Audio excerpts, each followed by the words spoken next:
Here with us today, 4 young men, 3 young men, 1 old man. Oh. No, he's a gentleman after my own heart, I have to say. Hubert Roberts, and he has brought 3 young men who are going to talk about their lives living here in Genesee County, Flint, Michigan, how their lives are affected by what's going on around them, from education to life in general. So please give them your undivided attention. They're a little bit nervous, so give them all the encouragement that they need. And one more thing, on the back table there are some color papers. We'd like for you to, if Tendaji did something to touch you, please write a little bit of saying, about them. We're collecting those. And if you know our speaker from today, if you have something kind that you would also like to write down about him, we'd appreciate it. Thank you and enjoy. Yes, guys, thank you guys for coming. We have some wonderful young people here this evening, and without any further ado, it's so important that we engage our young people to help motivate them, encourage them to take over, because they are going to be leaders tomorrow. It's our responsibility to help teach, groom, train, and motivate, and create these great young individuals. Today we have, we're going to start with Mr. Dorian. He's going to share a little bit about himself, and then we're going to the next 2 gentlemen. Go ahead, Dorian. Good evening, everybody. My name is Dorian Brown. My name is Dorian Brown. I'm 16 years old. I love playing football. I go to Northwestern High School. I'm in the 10th grade. And when I graduate out of high school, I'm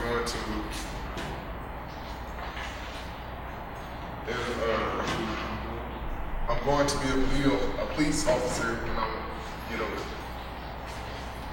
that's it. Hi, my name is Aaron West, and I'm 15 years old, and I plan on attending Georgetown after I get out of high school. What school? I go to Madison Academy. Which academy? Your academy, where's your Madison Academy. Good evening, everybody. Good evening. My name is Marquez Connor. I attend from Northwestern. I'm 16 years old, and I plan on, I am going to college to study culinary arts. That's it. Great job. First, we want to delve right into a little bit about growing up in Flint. So share a little bit about how Dorian, and then you guys can pick up on each other as far as what are some of the concerns and your feelings and experience growing up in Flint, Michigan, and how have you all kind of engaged in your experience as young as you are now? So just share a little bit about growing up in Flint and the experience as far as going to and from school and your environment, where you live and where you play and your input stuff. Share a little bit of that. Dorian? I haven't really been in Flint like that. This has been my 6th year being in Flint because I've been in and out of foster homes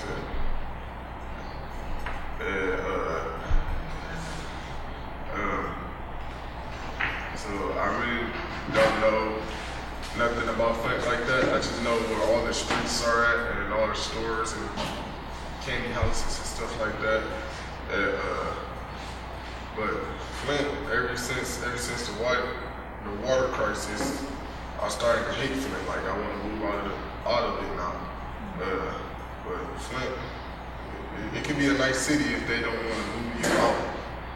Stuff like that. LeBron, share a little bit. Flint's not that bad. It's just like we don't have like the luxury stuff that we should have like in different cities. Like we don't have like good basketball courts And we got liquor stores on every street. It's crazy. Like, they moving all the liquor stores out. And we barely get jobs. It's like people from other cities taking our jobs away. And it's just not fair. Okay, and then share a little bit about, we were talking earlier about the material that you guys have at your high school. Some of your textbooks, share with the audience some of your textbooks as far as how old they are, what we was talking about earlier, as far as you want to give the audience a sense of what it's like for a young adult black child attending a public high school in Flint, and what is some of your material as far as curriculum that you guys are experiencing. So share a little bit of that, please. First off, our textbooks, they're the same textbooks he was using back in his time. They probably got his name on them. That's that bad. Like, we got to tape our books up. They fall apart. We can miss pages. People write cuss words. Just cuss words in our books. And it's not right. And so when you talk about your textbooks, I mean, how do you feel that you're going to be able to compete in the 21st century with this type of material? I mean, how do you feel going to school every day and you are asked to achieve at a high level? So again, share with the audience what that means to you young people. So, because again, one thing that we're trying to convey is, and we kind of work on this a little bit as far as helping the build the confidence, because although they don't vote, I was hoping that they could kind of articulate in their own words some of the struggles that they're dealing with to people that vote to help further their commitment to be the best that they can be. So share a little bit of that. You guys have to kind of elaborate a little bit more so your audience can be engaged in your textbooks and your information in your school that you're receiving so you can compete with your peers. It's about competing with your peers. I think books in other cities is more updated in math. And our books is like left behind, like in an older formulas math. We left behind and they're caught up. And we gotta catch up. Like, which I don't get it, bro. Okay, so again, let's delve into the educational piece a little bit further, because as I asked you guys earlier, as far as when you leave home, how do you feel when you leave home, going to school and then returning to school? What are some of the things that you see on your way to school and coming home from school? How does it affect you mentally? How does it motivate you, encourage you as far as being your best? Because this is something that we need to hear from you guys, from you young men. Well, what I see every day coming home from school is trees, cars, and buildings and houses. And when I ride past down there, I be looking at all the abandoned houses they be tearing down. It be some good houses still available. Like, they could just get out there and fix it up, like the roads and just be a lot of bumps in the roads. Like, they can take their time to get out and fix it, but they don't want to. Like, going to school, like in our first thing, it be cold in there and stuff like that. But like, as soon as Barack Obama came there, it was they put heat on in the building. I ain't like that. And so. Okay, so when you say, how did that make you feel as far as you saying that when the president came, they put a Band-Aid on the school? How did that make you feel, or what type of value did you feel from that experience? I feel like they're missing our education because they want to bring the president to the school. He really was coming for the kids, not everybody else. Everybody else just wanted to take over the kids' spots, even though the tickets was $500 a piece. Some of the kids got in for free. Me, I got in personally because I was in the JROTC, so I got in for free. And so, I wanted to go out there and shake the president's hand, but see, at the same time, I was thinking like, no, because now you do realize that those opportunities don't present themselves And that's one thing, part of the mentoring experience is what we've been working on, you guys, is to really take hold of those opportunities because they may not happen again. Like I said, that you don't want to go up and kind of shake the president's hand. I mean, again, the whole concept of him coming is to shed light on Flint and the problem that's going on here is to get more people concerned about it. Yeah, get more people concerned. Like he took only a sip of water. We ain't talking about the rider spices. Okay, well, Flint is much more than just the water. The water is a critical issue, but the main focus that we want to be concerned about is your experience as far as what you young people are dealing with on a daily basis. And some people in the audience may not have a clue. And I'm hoping that you guys can help articulate that a little bit more. So, Ron, you're doing great. Ron, when you mentioned about Madison, maybe some people are not familiar with, because I wasn't until I went to your school and talked to your teachers. I had never heard of Madison Academy. So share with our audience a little bit about Madison and what is your experience have been going to Madison, and then what school did you go to prior to going to Madison, and then what brought you to Madison in the first place?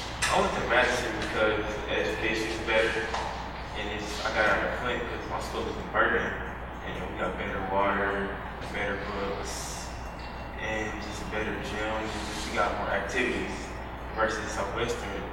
I barely even see the principal or barely even have time to talk to like people that work there, like customers. I barely even have time to talk to them. So that's why I went to Madison to like get more connected to education. Okay. So what are some opportunities? Let's talk a little bit about some opportunities. We were talking earlier about opportunities, and all you young men have always expressed to me and have worked pretty much delivering water. You guys have been doing some community service for the young life. So share with the audience some concerns you guys have about opportunities. Concerns, like, Or their lack of opportunities for you guys to work, employment, as far as some things that we have been working on and talking about. Share with the audience. How do you feel about opportunities? I know I'm trying to get the person, like, you want me to tell me, like, how I feel about it? I want you to share how you feel about the opportunity thereof or their lack of. I don't get opportunity,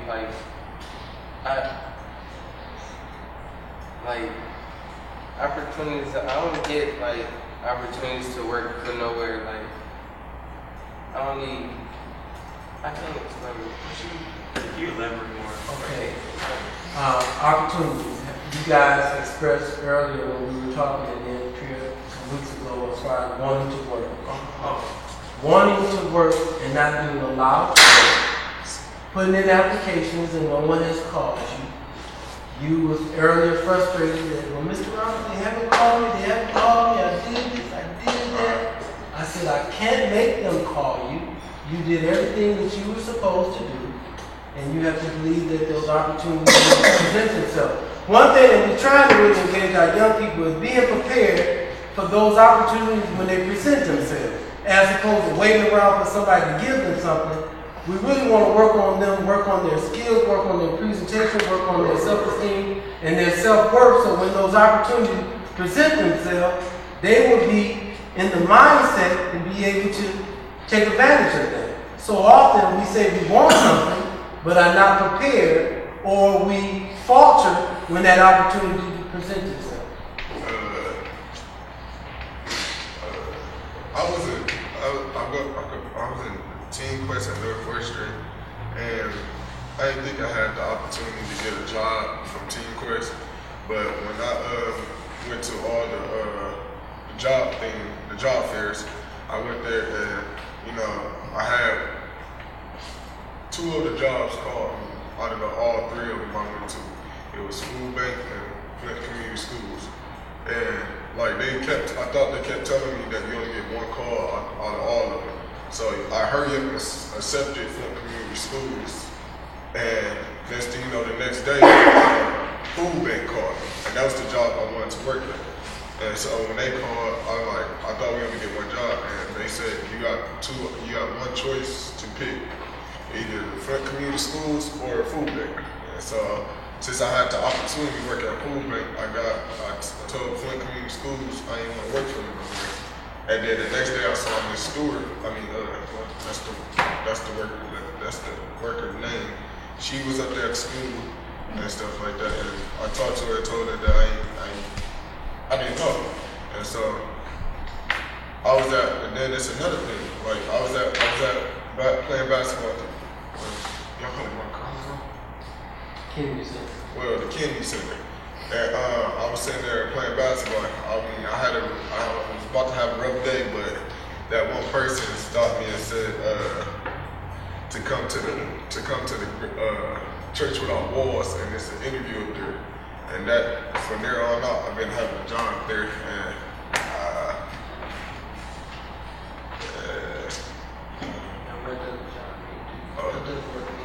what does work mean to me? It means a lot to me because usually people can't get jobs like that. Some people gotta wait around, like older people gotta sit there and wait until for like 3 months just to see if the job gonna accept you to that job. I got hired on the spot, and then I couldn't work on my birthday. That's the day they wanted me to work, but I worked in Monday, and I was like happy with myself because it's like a lot of opportunities out there that I could have got and I accepted to one. Like my auntie, she got me another job. It's like a lot of jobs that I got out this whole year since I left out of team course. I don't know how, I don't know why. It just nice. Okay, when you say you don't know how and you don't know why, articulate that a little bit more, because you took the initiative to be a private team first, right? You didn't have to. No. So you did step up and did something. And that's the underlying thing here in Honor Tendaji, is the fact that not waiting around for somebody to give you something, by having a forthright and a mindset that you are going to take some things under your control and present yourself in a manner where you can take advantage of those opportunities. So again, I have to commend you on that, and that's something that we want to continue to encourage. Ron? I think he's blessed because he got hired on the spot, and he got had multiple jobs calling him back to back. Like me, that didn't work out because I called so many jobs and filled out so many applications online. It didn't work out. Nobody called me. And so how does that feel? How does that make you feel? A young man in Flint, want to work, has put in applications, and what? How does that make you feel? I feel bad, but at the same time, I'm keep trying because I want a job. Okay. And what are some of the things that you're doing to make that a reality? What are some things that you're doing to put yourself in position for a job to present itself to you? What are some things that you're doing with your character, with your behavior, in and out of school? What are some things that you're doing? I pray at night and I go to school. I try my best at school with behavior and my grades. And how is that going? They going fine. I have decent grades. Attitude? How's your attitude? My attitude is it's okay because I'm getting frustrated, not having a job, and I don't like asking women my mom all the time. I feel like weak. As I'm getting older, I don't like to keep asking my mom for money. 15-year-old says he's getting older. Only we all can feel that.